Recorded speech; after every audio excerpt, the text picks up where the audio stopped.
में फिर चली गोली, बेखौफ अपराधी से दहल उठा दरभंगा। गोली चलने से एक मासूम की हुई मौत। यह पूरी घटना मशरफ बाजार के निकट मरवाड़ी हाई स्कूल के पास हुई है। घटना तकरीबन बीती रात 9 से 10 के बीच बताई जा रही है। मरवाड़ी हाई स्कूल के निकट दो बाइक सवार अपराधी लूट की घटना को अंजाम देने के लिए घात लगाए खड़े थे, जहां पूर्व विधायक अमरनाथ गामी के भतीजे दुकान बंद कर घर आ रहे थे। तभी बाइक सवार दो अपराधी नारायण गामी का बैग छीनने का प्रयास करने लगे।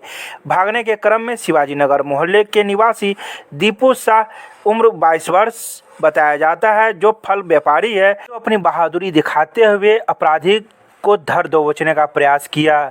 इसी क्रम में उन्होंने एक अपराधी को धर दबोचा और उस दोनों के बीच में हाथापाई शुरू हो गई। हथियार से लैस अपराधियों ने दीपू की आंख में गोली मार दी। गोली की आवाज़ सुनते ही आसपास के लोग अपराधी के पीछे दौड़ पड़े। कुछ दूर तक दौड़ने के बाद एक अपराधी धर दबोचा गया। आक्रोशित भीड़ ने अपराधी की जमकर धुलाई कर दी तथा एक अपराधी भागने में कामयाब रहा। हालांकि अपराधी की पहचान अभी तक नहीं चल पाई है। इस मामले में पुलिस पूरी रूप से छानबीन कर रही है। वहीं बताया जाता है कि अपराधियों के द्वारा जिस व्यक्ति को गोली मारी गई उसे डीएमसीएच ले जाने के क्रम में उन्होंने दम तोड़ दिया और डॉक्टर ने उसे मृत घोषित कर दिया। दीपू के रिश्तेदारों के बीच में मातम छा गया है। दरभंगा के कप्तान एसएसपी बाबूराम दल बल के साथ डीएमसीएच पहुंचे और तथा मामले की तहकीकात में जुट गए। व्यवसायी की हत्या करने के विरोध में व्यवसायी वर्गों ने आज निकाला कैंडल मार्च। यह कैंडल मार्च देर शाम विभिन्न चौक चौराहों पर से अलग अलग व्यवसायी वर्गों ने अपने अपने माध्यम से निकाला। तो बता दें कि सोमवार की देर रात कुछ अपराधियों ने एक व्यवसायियों से पैसे लूटने के घात लगाए हुए बैठे हुए थे।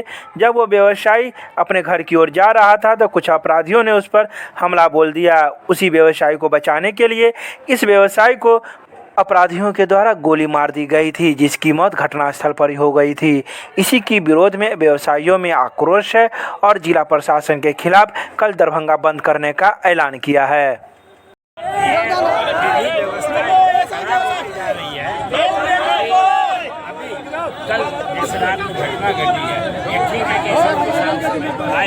लेकिन सटा करके गोली मार रहा थाना से 100 गज भी नहीं है।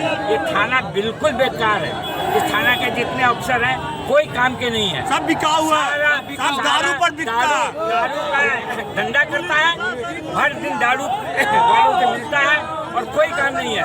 कोई भी घटना हो जाए कोई कंट्रोल नहीं है थाने का। थाने का हर आदमी को हटा देना चाहिए तुरंत। और बीच मशरफ बाजार चौक इतना ग्रामीण रास्ता है, वहाँ पर ये घटना होती है। शर्म की बात है, प्रशासन के लिए शर्म की बात है, थाने के लिए शर्म की बात है, हर पुलिस आदमी के लिए शर्म की बात है। व्यवसायी वर्ग कल तो बंद रहेगा ही रहेगा, आगे भी बहुत कार्रवाई करेगा। इस बात को बता देते हम लोग। प्रशासन से क्या मांग करते हैं आप लोग? यही कि एक तो जो बचा है उस साले को पकड़ करके रखे और मारने के लिए आगे एक भी घटना छोटी भी इस तरह की हो गई तो सारे प्रशासन को हम लोग देखेंगे। दरभंगा के उर्दू मोहल्ले के लोगों ने नगर आयुक्त को सौंपा ज्ञापन। उर्दू मोहल्ले से एलएन मिश्रा रोड से पुरानी मुंसफी होते हुए मौलागंज मुख्य सड़क तक जाने वाली सड़क आरसीसी जो लंबे समय तक नहीं बनने के कारण यहां के लोगों को काफ़ी कठिनाइयों का सामना करना पड़ रहा है। इसको लेकर आज एक प्रतिनिधिमंडल मंगलवार को नगर आयुक्त मनीष कुमार मीणा से मुलाकात की और सड़क निर्माण में आ रही बाधा को दूर करने की मांग की। इस प्रतिनिधिमंडल में सरफराज अनवर, अमन राशिद, राजा राम शाह, फिरोज आलम, शशि कुमार, नीलू आदि लोग मौजूद थे। पुरानी मुंसफी वार्ड नंबर 24-25 का बीच का रोड है जो उर्दू मोहल्ला से शुरू होता है और चौक से एलएन मिश्रा रोड से और मुख्य सड़क जो निशान सिनेमा वाला है उसको जोड़ता है, जिसका आधा काम 1 साल पहले शुरुआत हुआ। ठीक है, आधा रोड ढलाई हो गया 300-400 फीट। उसके बाद रोड़ा भी बिछ गया, रोड़ा भी बिछ चुका है, सड़क पे काम भी रोलर भी कल चल चुका है। 200 बोरा सीमेंट भी गिरा था, अब सीमेंट उड़ गया। इस वजह से हम लोग परेशान हैं, मोहल्लेवासी पूरे मोहल्लेवासी परेशान हैं। अगर बरसात आ गया तो वो उसमें जल निकासी। आज आपने क्या किया? हम लोगों ने आवेदन दिया है नगर आयुक्त साहब को। क्या आश्वासन दिया? उन्होंने बोला है कि इसको देखते हैं, इसमें नहीं है ज्ञापन में, बोले इसको देखते हैं और जल्द से जल्द। क्या नाम है आपका? सरफराज अनवर। दरभंगा के सीएम कॉलेज के सभागार में चल रहे 10 दिवसीय संस्कृत संभाषण शिविर का आज समापन किया गया। इस समापन सत्र में कई मुख्य अतिथि मौजूद थे, जिन्होंने दीप प्रज्वलन कर कार्यक्रम की शुरुआत की। वहीं इस समापन सत्र में 10 दिनों से सीख रहे संस्कृत छात्राओं एवं शिक्षक शिक्षिकाओं को प्रमाण पत्र भी दिए गए।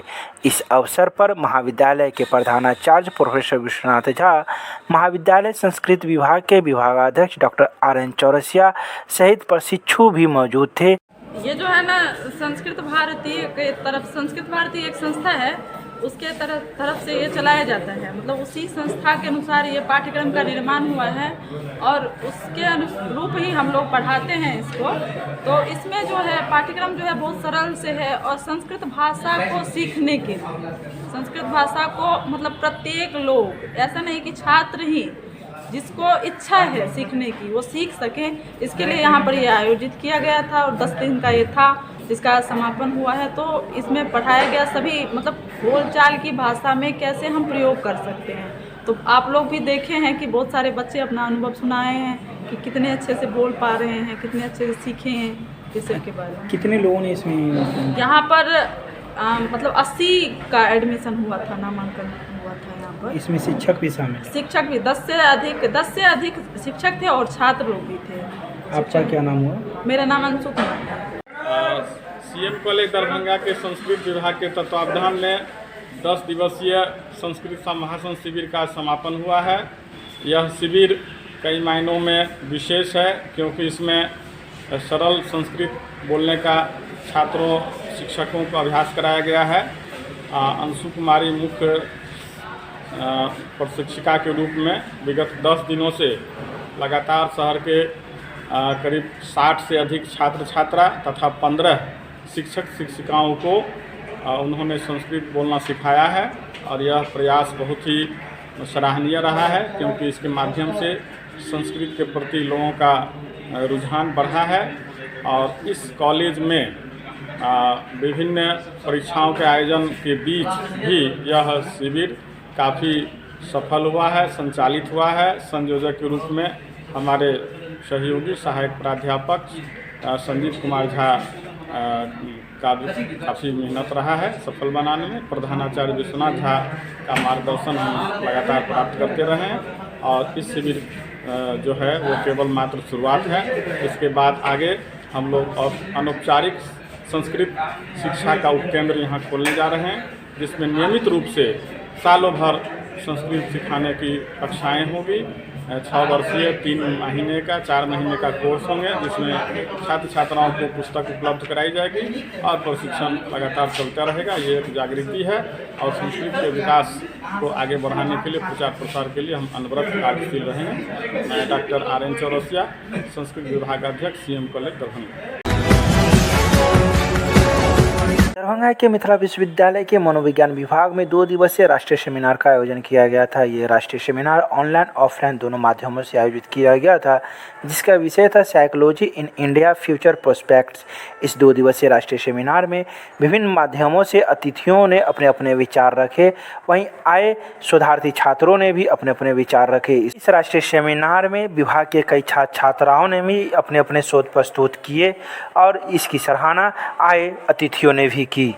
हमारे विभाग में 2 दिवसीय राष्ट्रीय सेमिनार का आयोजन किया गया है, जिसका विषय है psychology in India and its future prospect. यह 2 दिनों का था, तो 8 को स्टार्ट हुआ, जो प्रबंधन भवन में हुआ। वहाँ पर 3 सत्र में कार्यक्रम। पहला था उद्घाटन सत्र, दूसरा था प्रथम तकनीकी सत्र और तीसरा था द्वितीय तकनीकी सत्र।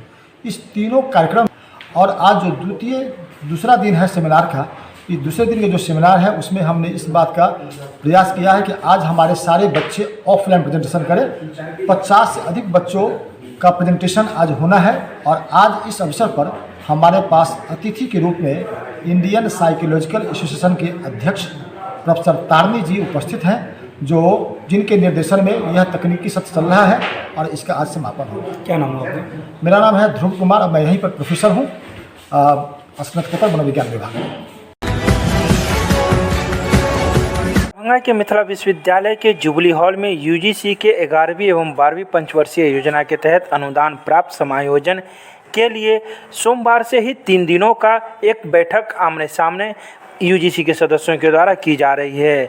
जहां सोमवार को बिहार विश्वविद्यालय मुजफ्फरपुर का समय था, तो वहीं मंगलवार को संस्कृत विश्वविद्यालय के विभिन्न महाविद्यालयों का समय था, जहां 48 महाविद्यालयों के प्राचार्यों को बुलाया गया था और उनको दी गई यूजीसी के द्वारा राशि के बारे में सत्यापन प्रमाण पत्र देने थे। यूजीसी के 4 सदस्यीय समिति के संयोजक डॉक्टर अमोल आंध्रे व भोपाल स्थित बरकतुल्लाह विश्वविद्यालय के कुलपति प्रोफेसर आर जे राव इस बैठक की अध्यक्षता कर रहे थे।